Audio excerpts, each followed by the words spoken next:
Sometimes we all just want to escape from reality, but the War Master shows that it's actually not as hard as you think.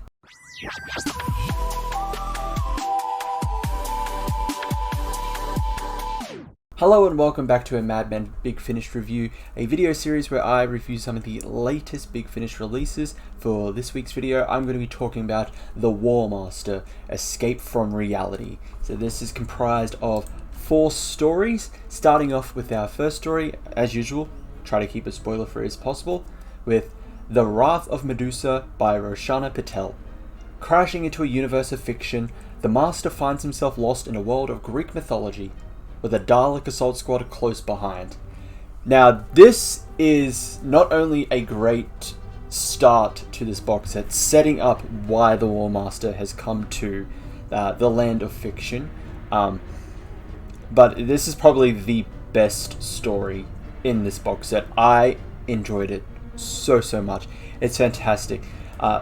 Leading into the Master going into the land of fiction, manipulating the events of Perseus going to slay Medusa, all of that, tricking the gods Athena and Zeus.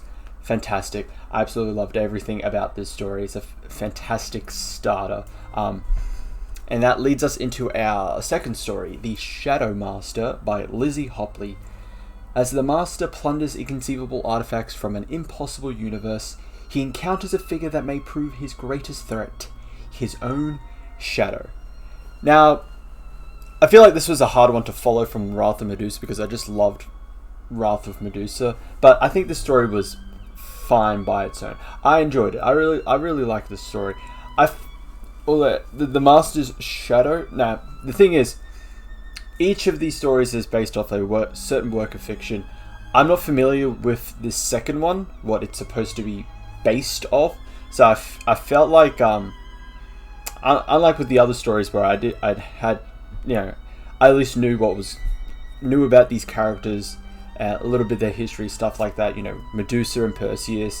You have Holmes and Watson in the third story, Dorian Gray for the fourth one. For the Shadow Master, I'm not sure what it was supposed to be. I'm not familiar with what it's supposed to be kind of based off, so I felt kind of lost to a degree, but I still enjoyed the story regardless. The Master and the Shadow Master, his shadow facing off against each other, I think it was great, showing even though it's his own shadow, it's a very different person to the Master. I think that was clever. And leading into our third story, The Adventures of the Deceased Doctor by Alfie Shaw. When Dr. John Watson is informed of his own murder, only the world's greatest consulting detective can assist. He just happens to come from a different world. Now, this one was very interesting.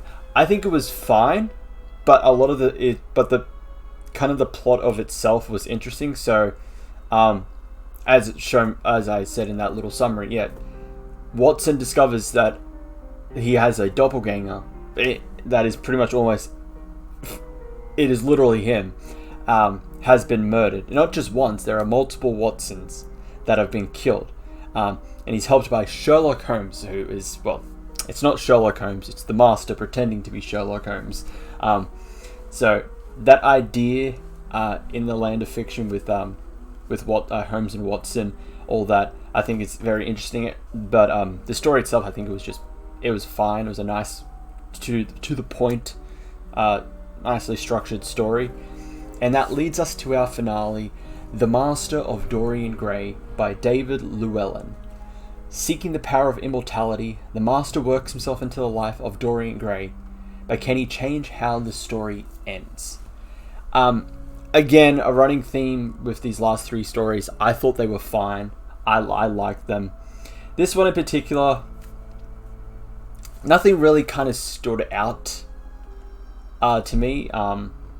It could be possibly because I'm not overly familiar with Dorian Gray. Not just because I know there's a Big Finish audio series of the Confessions of Dorian Gray, or the Dorian Gray series, because it's the same actor voicing Dorian Gray in this, Alexander Vlahos.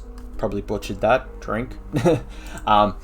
So, but even just the story, I know that, the basic premise of just the Dorian Gray, the story. Something happens, has a picture, the painting ages, but he doesn't. It essentially makes him immortal. That's the kind of gist of it. But even then, I wasn't as kind of lost with the Shadow Master in terms of like what it was kind of influenced or based off. But regardless, I thought the story was fine. It was an okay end to this box set. I feel, I don't know, just with how it was resolved, it leading to the Master leaving the land of fiction, I feel like it could have been a bit better, considering a character that appears in the previous story, The Adventure of the Deceased Doctor. I know, I thought that would have felt like a better, somewhat rival to the War Master that would eventually like